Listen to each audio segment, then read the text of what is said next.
First-year head coach Tyler Whitebread takes over. He's been on the sidelines coaching in years past, but takes over as head coach this year for a Panthers team that was 4-5 a year ago.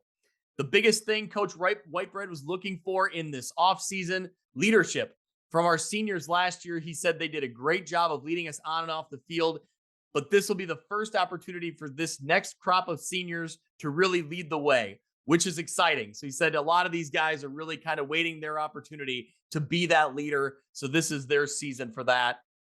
Important to grow as a team together. He said, it's kind of a challenge in a co-op situation where, they're not all going to school together. So they're coming together, but he really made an intentional effort this offseason to create opportunities for everybody, for all those, players to form kind of that brotherhood.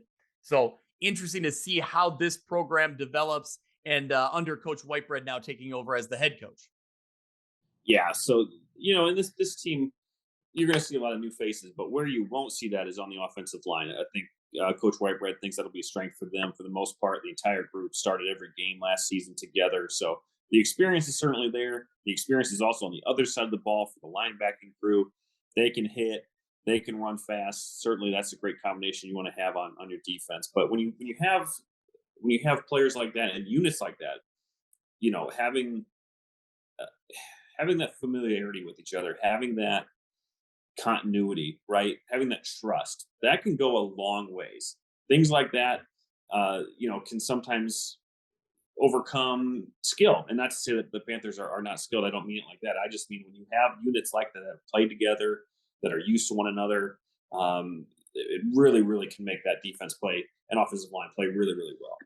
Yeah, let's go through some of the names here, some impact players potentially for Erie Prophetstown. Jeremiah Koshaver at quarterback, Justice Hugh, or Haw.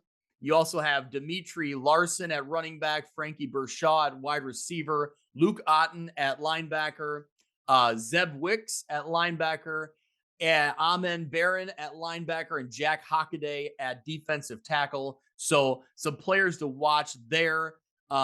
What's interesting to note, Coach Whitebread pointed it out, they have 0 returning all-conference players. They had Jace Grunder last year, who is dynamic.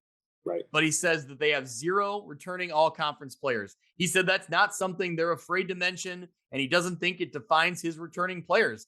He said that last year, a lot of these guys had the opportunity to gain some experience, maybe make some mistakes, learn from them. So I think that, if anything, maybe this Erie Prophetstown team plays with a little bit of a chip on their shoulder this year. They fell 1 game short of the playoffs. They lost in week 9 to Morrison. Morrison was in, Erie Prophetstown was out. So, yeah, maybe this Panther team comes in hungry.